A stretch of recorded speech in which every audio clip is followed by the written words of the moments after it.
Hello, everyone. Today, I want to discuss now the characters of Grandma Bradley and Thompson in the story The Watcher. One of the most interesting things about Grandma Bradley and Thompson is that we never actually meet them directly. Um, we meet them through Charlie, as we talked about in the first video. It is a first person narration. And because Charlie's a first person narrator, that means these two characters are not presented objectively. They're filtered through his language, his memory, his judgment, his developing understanding of power, as we talked about, or as I talked about in the other video. So, if we want to understand Grandma Bradley and Thompson properly, we need to keep two things in mind at the same time. First, they're important characters in their own right. But second, just as important, these characters are shaped for us by Charlie's narration. That means we're always learning about them through the particular way that Charlie sees them. And my argument here is that Grandma Bradley and Thompson represent two different kinds of power, and Charlie's first person narration reveals both of them in vivid but highly charged ways. Grandma Bradley represents hard practicality, control, and local authority. Thompson represents performance, ego, and false sophistication, and even manipulative self display, if you want to talk about it that way. Charlie is fascinated by both of them in the story. We clearly understand that. But he doesn't admire them equally.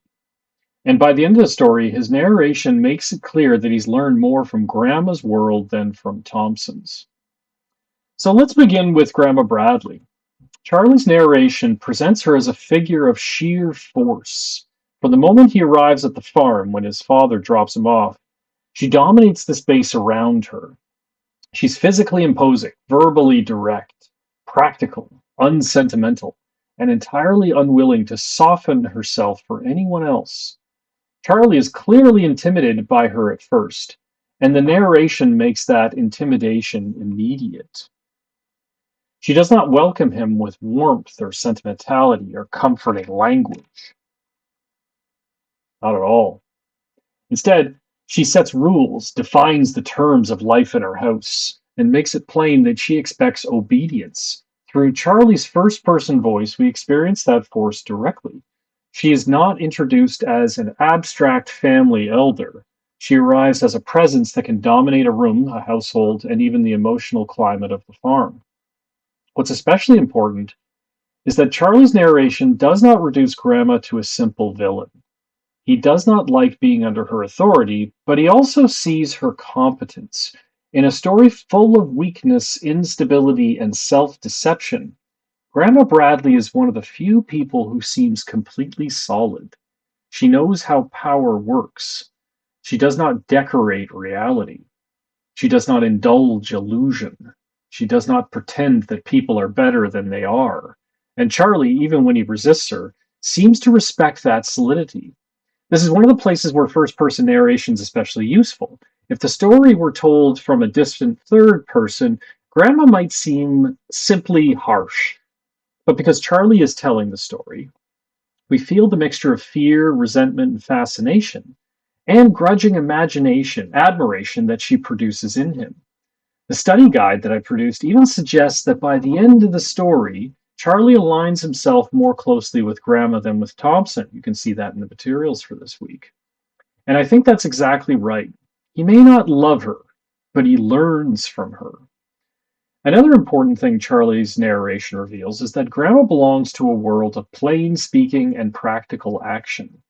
She's not interested in theories, spiritual performance, or elegant explanations. She doesn't speak the language of psychology or self development. She speaks the language of command, judgment, work, and consequence. Charlie's voice gives that language a kind of forceful vividness. We hear how cutting she is, but we also see that she's rarely confused about what's happening around her. And that's why Grandma matters so much in the story. She represents a hard version of reality, and maybe an unattractive one, but a powerful one. She understands that life is about leverage, endurance, control. Charlie grows up watching her manage the household, resist Thompson, and ultimately shape the outcome of events. His narration reveals not only how frightening she is, but also how effective she is. If Grandma Bradley represents one kind of power in this way, Thompson represents another. Charlie's first person narration introduces him as immediately strange and theatrical. Thompson's unlike the people of the farm world. He's educated, bearded in the story. Remember, this happens in the 60s. Self consciously intellectual, and eager to perform his own sophistication. To a bored, lonely boy like Charlie, that makes him interesting at once. But Charlie's fascinated by Thompson in a very peculiar way. He's attracted to him as a spectacle, not as a moral authority. Thompson tells stories about literature, high education, psychology, Buddhism, and his own supposed depth of insight. He presents himself as someone unusually evolved, unusually intelligent, unusually capable of understanding other people. Charlie listens, and in some ways he enjoys the performance, but his narration steadily undercuts Thompson's dignity. That is the key thing to notice. Charlie sees through him. Even when he's entertained by Thompson, he doesn't fully believe in him.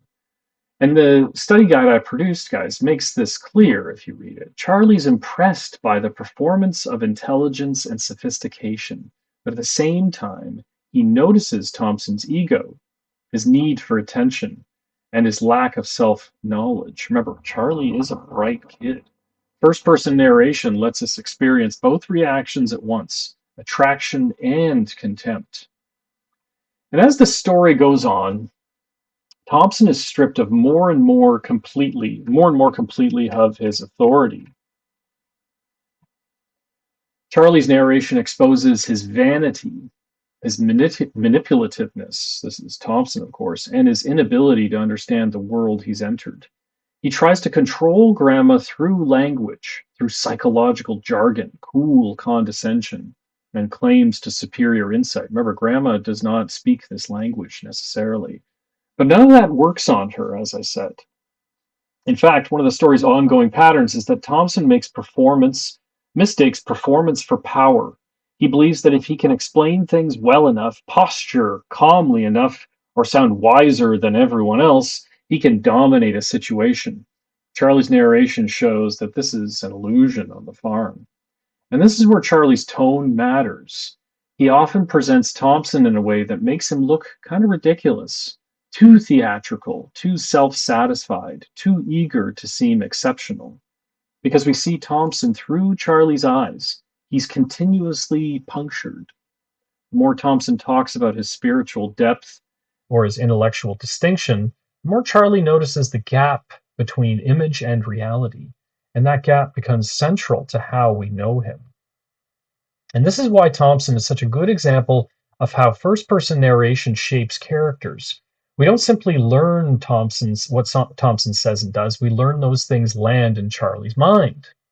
Charlie's narration turns Thompson into both a source of fascination and a target of exposure. The result is that Thompson becomes one of the most sharply distinguished characters in the story, not because he lacks words, but because Charlie sees too clearly how much of him is performance. And one of the most effective things about Watcher is that Grandma and Thompson do not simply exist side by side. They confront each other, and through Charlie's narration, that confrontation becomes almost a clash between these two systems of power. Grandma's power is practical, local, and unsentimental, whereas Thompson's power is theatrical, linguistic, and self-invented. Charlie watches them test each other from the sidelines. This is where first-person narration becomes especially revealing, because Charlie is the ideal observer for this struggle. He's also trained to watch adults closely, and he is particularly alert to weakness, vanity, and humiliation. So when Grandma and Thompson circle each other, Charlie notices not just what they say, but the deeper contest behind it. Who can impose meaning? Who can control Evelyn? Who understands the rules of the world? And who will actually win? Who does Charlie learn from in this context? I think he learns from Grandma's kind of power. I think he learns that Grandma's power is a little bit more real. Thompson has language, posture, education, and self-dramatizing charm. But when the conflict becomes serious, those things fail him. Grandma, by contrast, understands leverage, alliances, action, and consequences. She's grounded in the actual mechanics of control.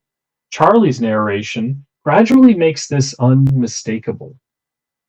Thompson may look impressive at first, but he cannot protect Evelyn, cannot master Grandma, and cannot protect even himself. This matters for Charlie's development as well. Early on, he's intrigued by Thompson's novelty, but by the end, he's judging him from a harder place. He sees Thompson exposed as a weak, theatrical, and helpless person. He's seen Grandma remain forceful and decisive. And the narration suggests that Charlie is learning not only to watch power, but to understand which kind of power survives. And so by the end of the story, Charlie's first person narration has done something very important. It has revealed Grandma and Thompson not only as individuals, but as moral influences. Grandma is severe, controlling, and often cruel, but she's never flimsy. Thompson is charismatic and performative, but his authority is hollow.